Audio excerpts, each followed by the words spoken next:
I would like avukele machote. Kotondina bathu ayani Venda. Vachikopfunga ndowa rwachote so. Mara ndi vasumbedze nyana uri manga mtu kana so machero awe. Asu machero awe. You mustn't judge the book by the cover. You might find that the cover is very ugly. But go for the content inside. The content inside nione ine the nibuza zori eyo bugete sana. Look upale look amanda. What the rone one. Manga amtu kana so machero awe. Amtu kana so machero awe. How the refa? Nipe mandayo. Hey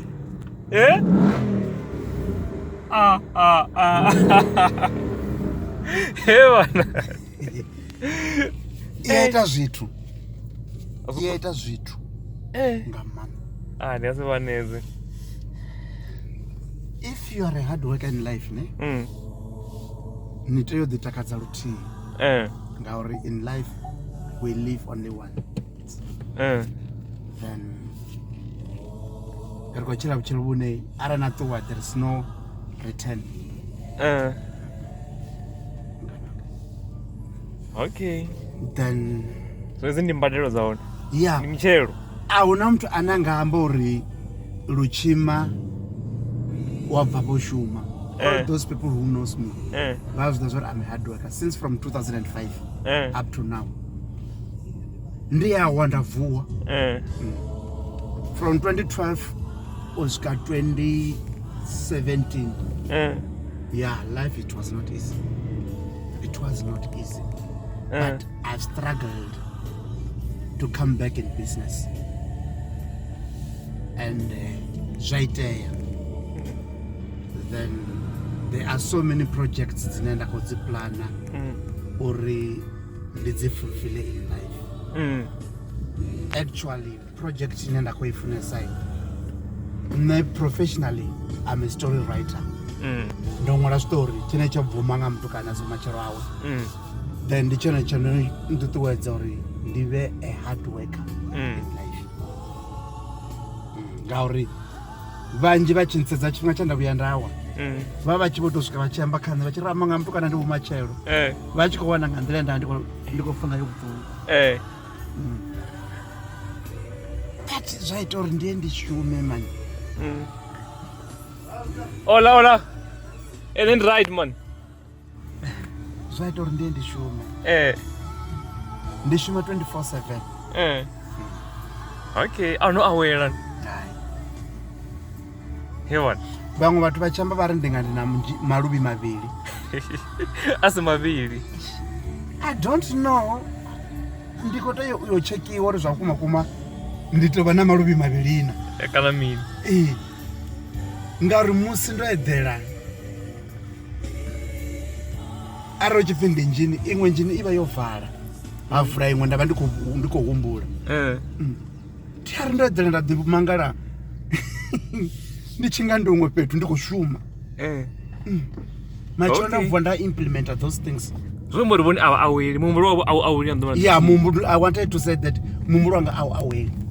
Wazona kwachi ku reason nga business. So nanda zwana uri eba.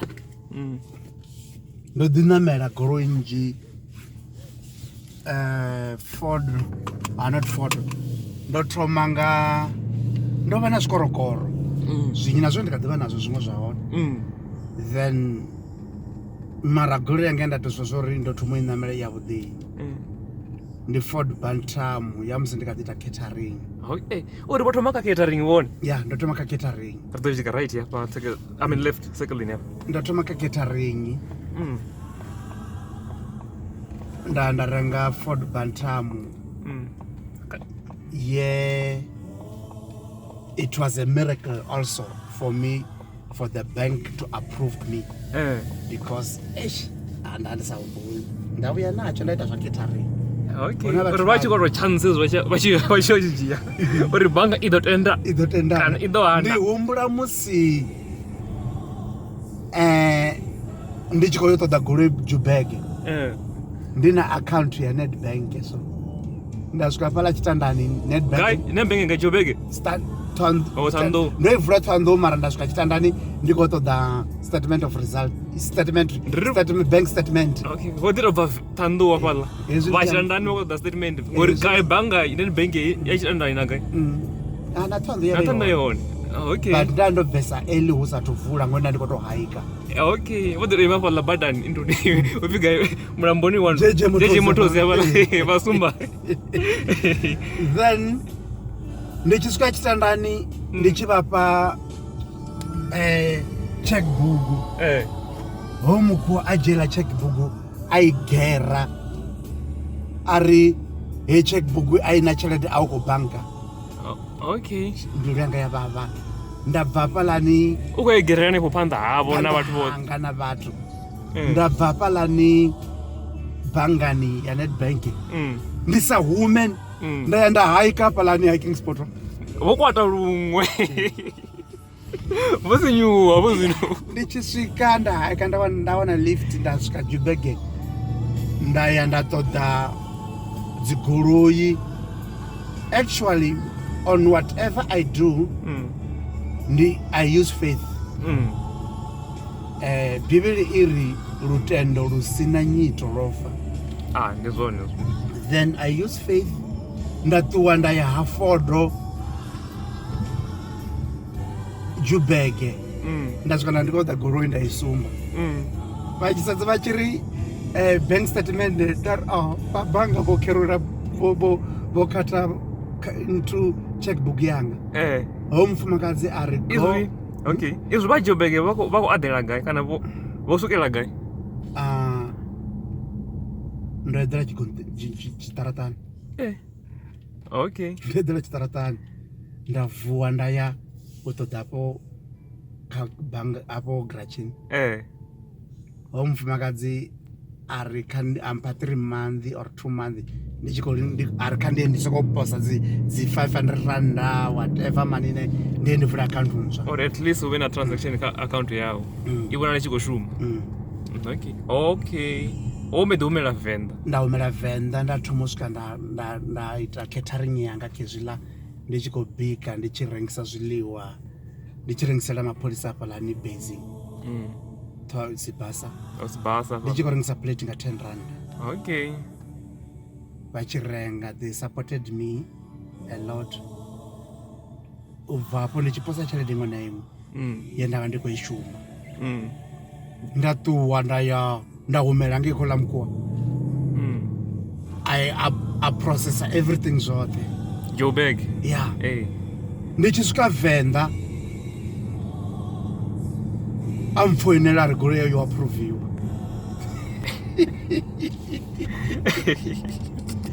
Ndatobvonga is a joke. Avatojinga right yavane.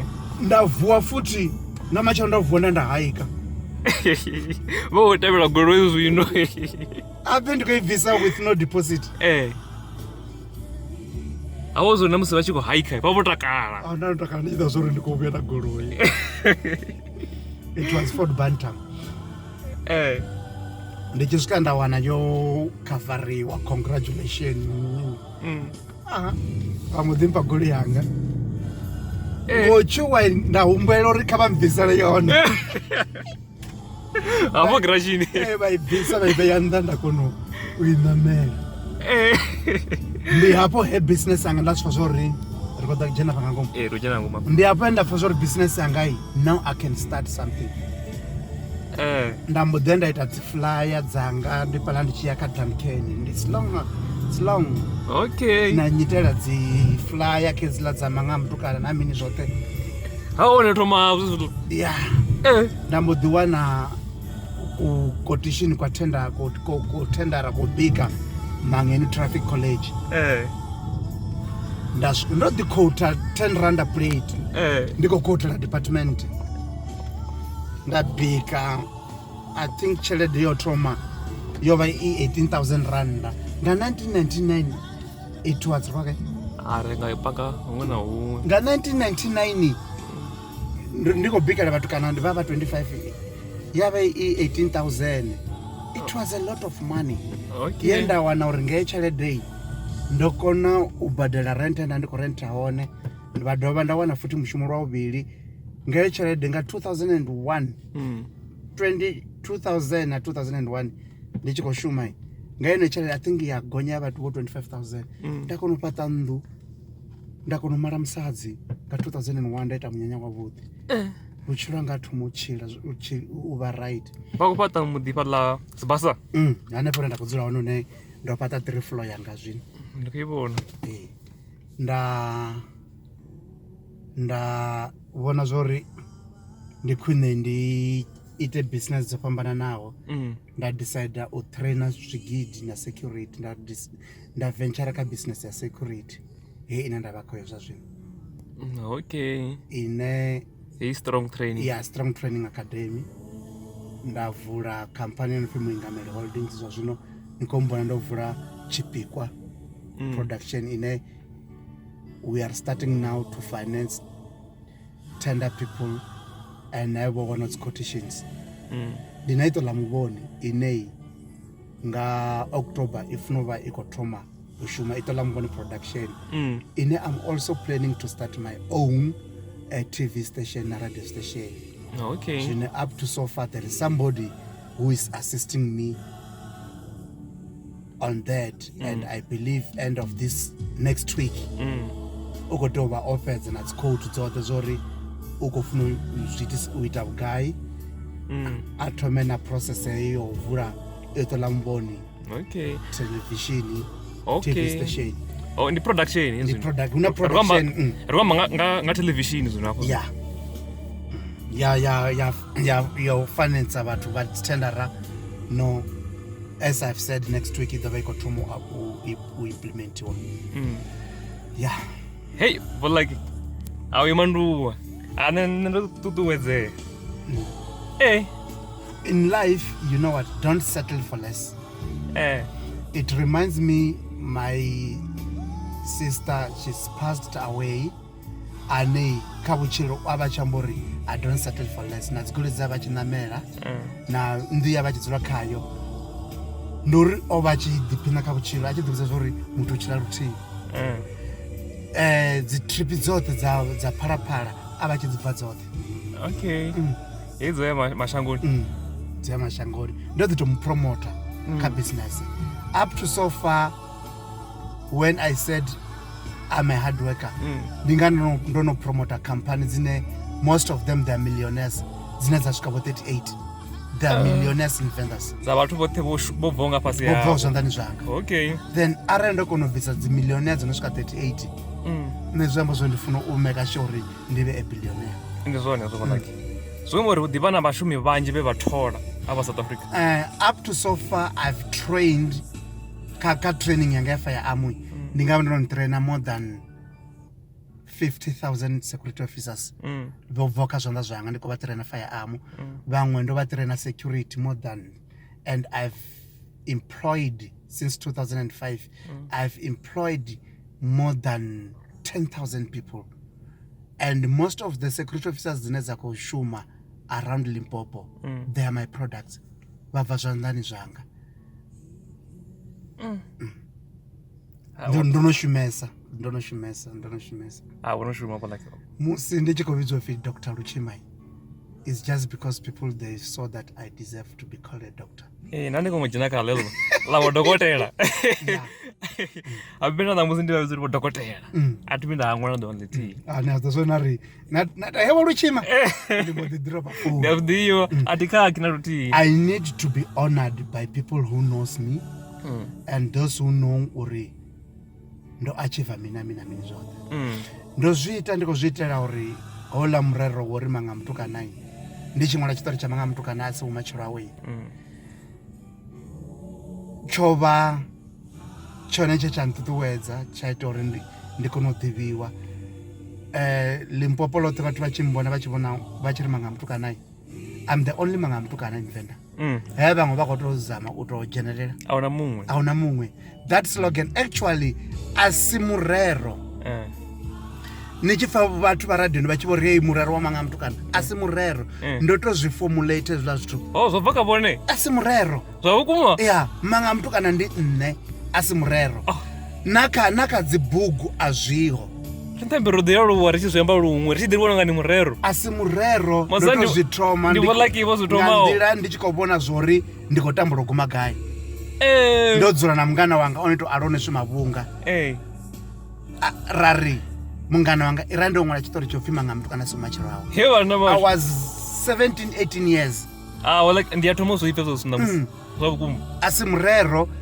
then nda ṅwala tshitori cha tamba kha radio Thohoyandou nga 1994 I was 23 years okay so mbori una vhutsila ba fhethu asi business fhedzi una vhutsila ndo nda kuvhona ba fhethu yazwo vha tshi kwamba zwa TV then zenda plana zone vhutshiloni I've got 3 things that I want to do for South Africa. One, ndiko ḓo vhona uri ndi tshi lovha ndive ndo vhuya nda vha coachara ya Bafana. Okay. A zwi ambi uri u vha coachara ni funa u vha ni khou ḓivha bola. But if you are dedicated, you can do it. I'm not a failure.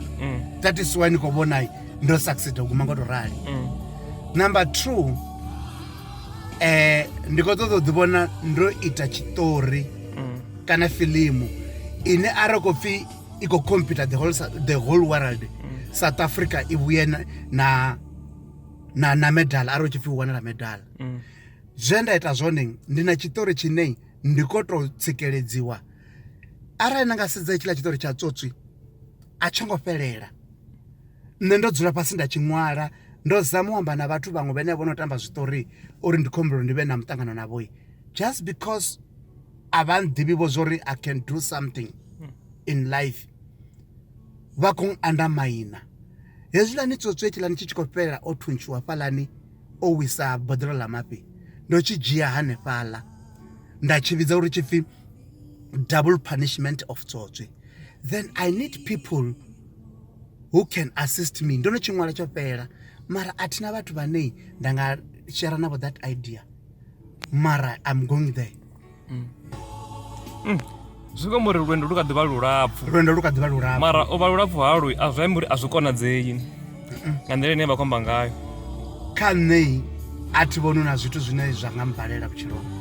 I need only to be given opportunity.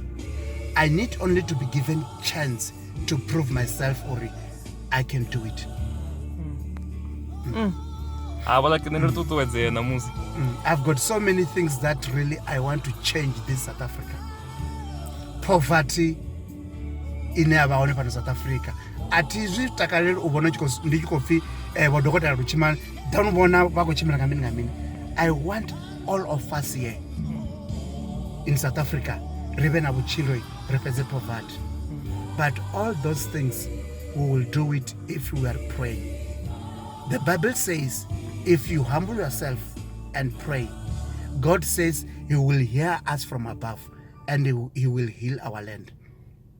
Our South Africa got to the people who are prayer warriors. And I'm urging to the Christian that this is the time that Christian, let's do something for our country.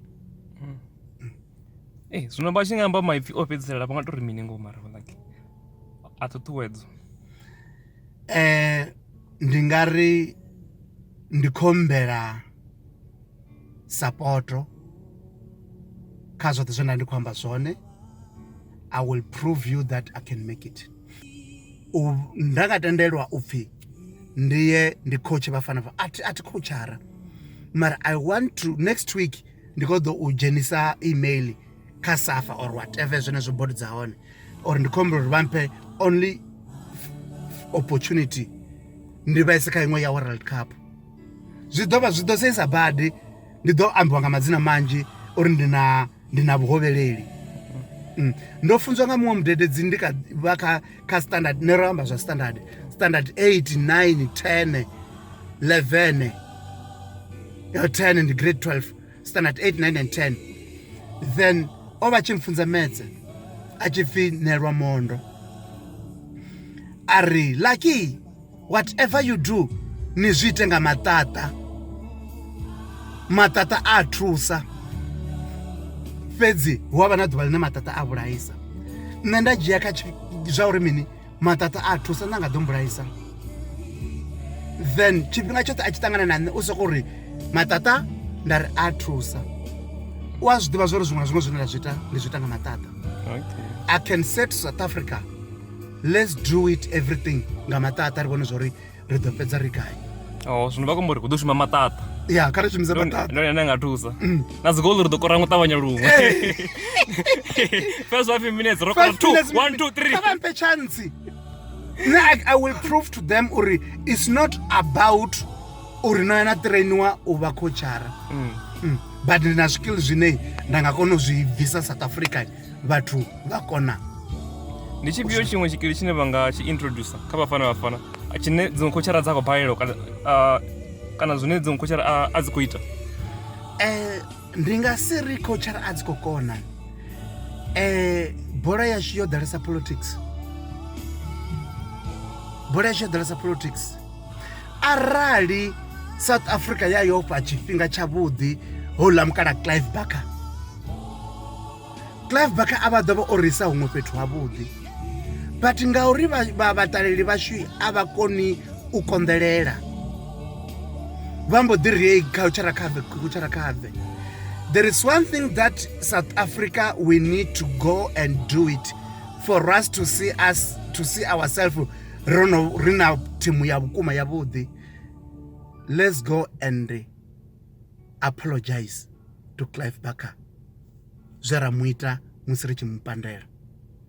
That is what I'm going to do if I can be given that opportunity.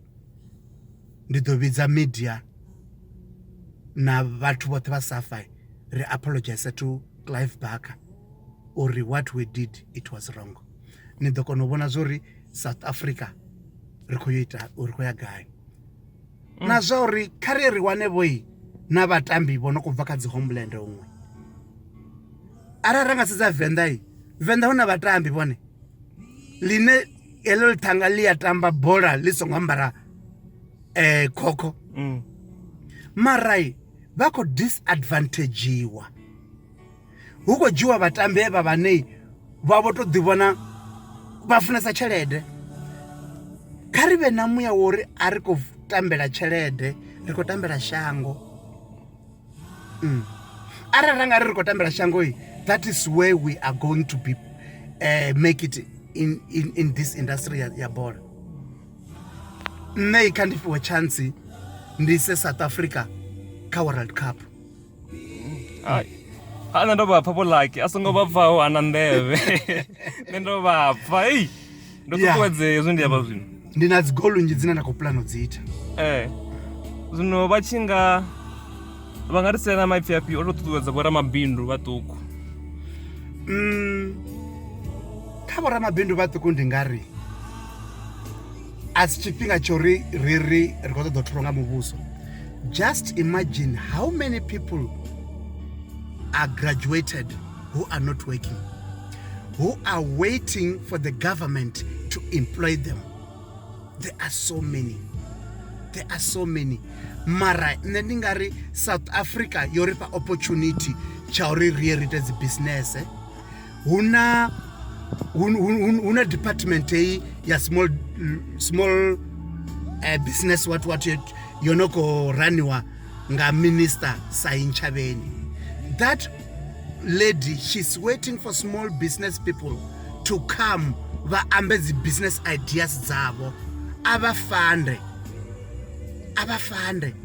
Nṋe ndi nga ri kha dzi small business kha vha takuwe vha litshe u relaya kha uri vha khou ṱoḓa yo tholiwa vha shume fhasi ya government.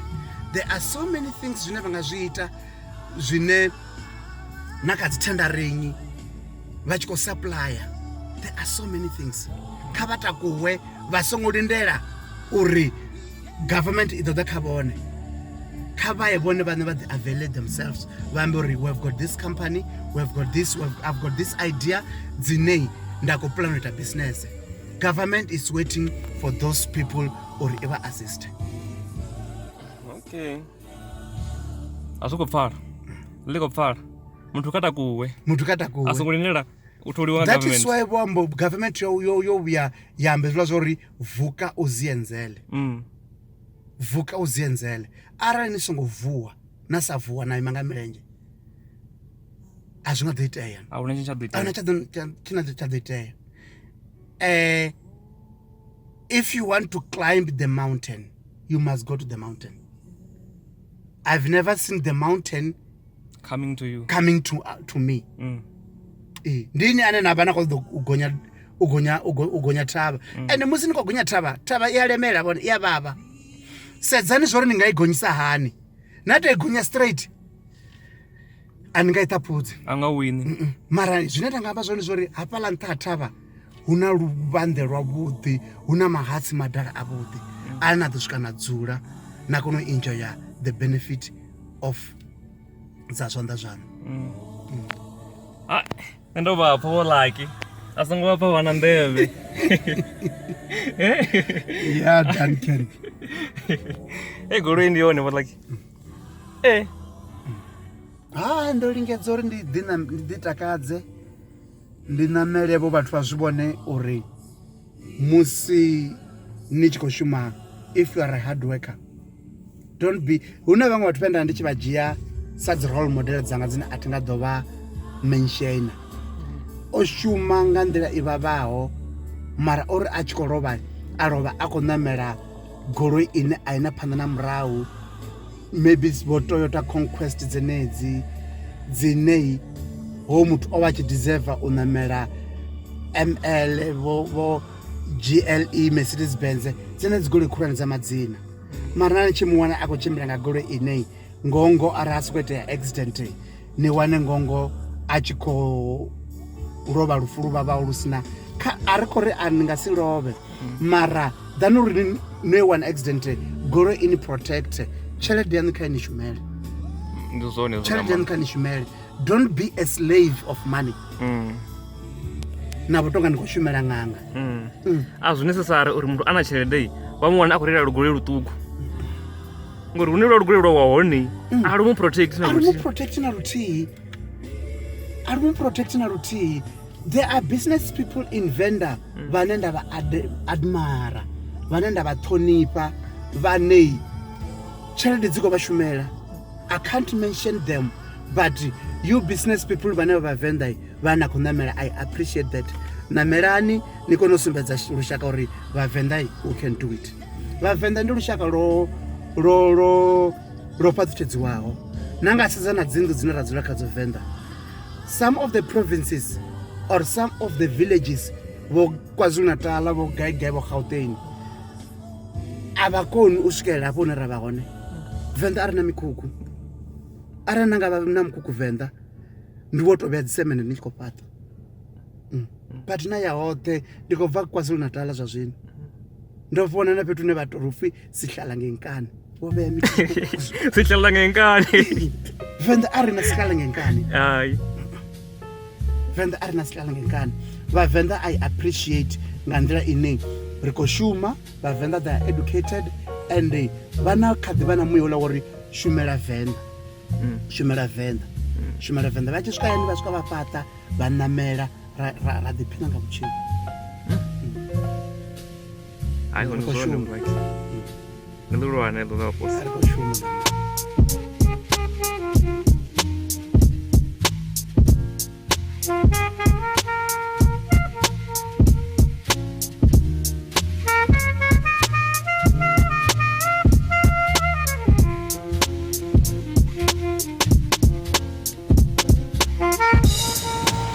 Abu de kanda.